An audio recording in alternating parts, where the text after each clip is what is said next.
जो व्यक्ति असत्य को सत्य कहता है और सत्य को असत्य कहता है, उस व्यक्ति के जीवन में सत्य का लाभ कभी भी हो नहीं सकता। यह गाथा भगवान बुद्ध ने राजगृह में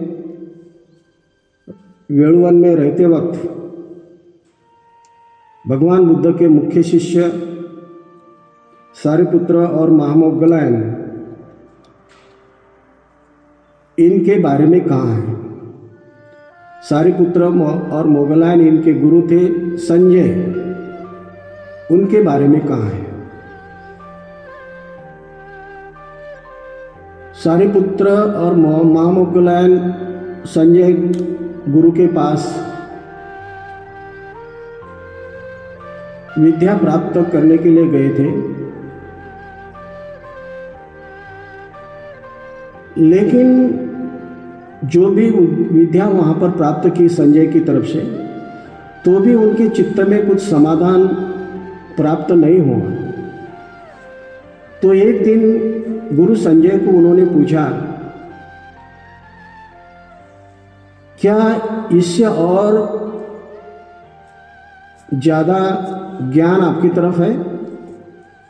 तो संजय गुरु ने कहा, मेरे पास इतना ही ज्ञान है। तो सारिपुत्र और महामोग्गलायन को मन में सोचा उन्होंने,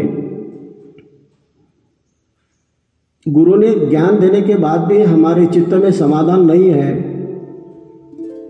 तो हम यहाँ पे रहना ठीक नहीं है। तो दोनों वापस गए अपने अपने गांव को। वापस जाने के बाद एक दिन सारिपुत्र ने अश्वजीत को भिक्षाटन करते वक्त राजगृह में देखा और वो बहुत प्रभावित हो गए। उनके चलने का जो ढंग था, स्मृतिपूर्वक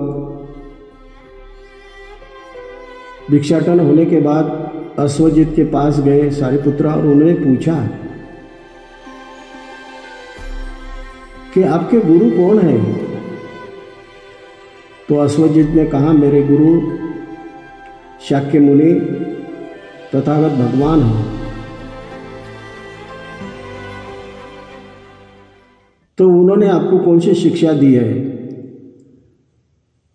तो अश्वजीत ने कहा, ये धम्मा हेतु प्रभवा हेतु तेजस तथागतो आहा। इसका भावार्थ है, जो भी जन्म लेता है वो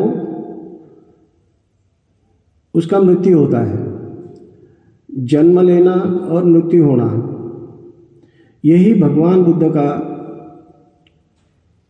सिद्धांत है और वही हमको पढ़ाया है।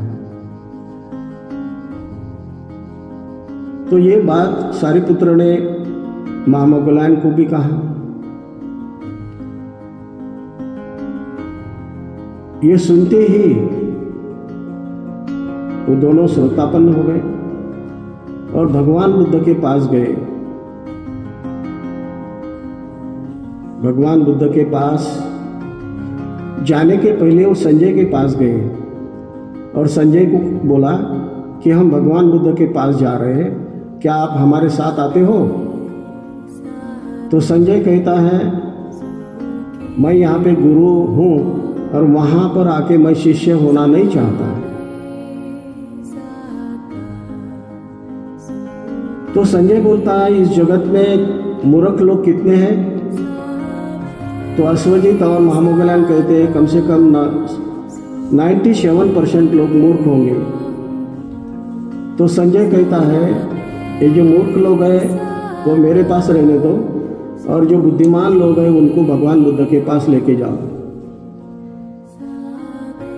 महामोग्गलायन और सारिपुत्र, उनके 250 शिष्य थे, उनको भी लेके साथ में लेके वो भगवान बुद्ध के पास गए और भगवान बुद्ध ने यही गाथा वहाँ पर कही है कि जो सत्य को असत्य कहता है और असत्य को सत्य कहता है, उस व्यक्ति के जीवन में कभी सत्य का लाभ हो नहीं सकता।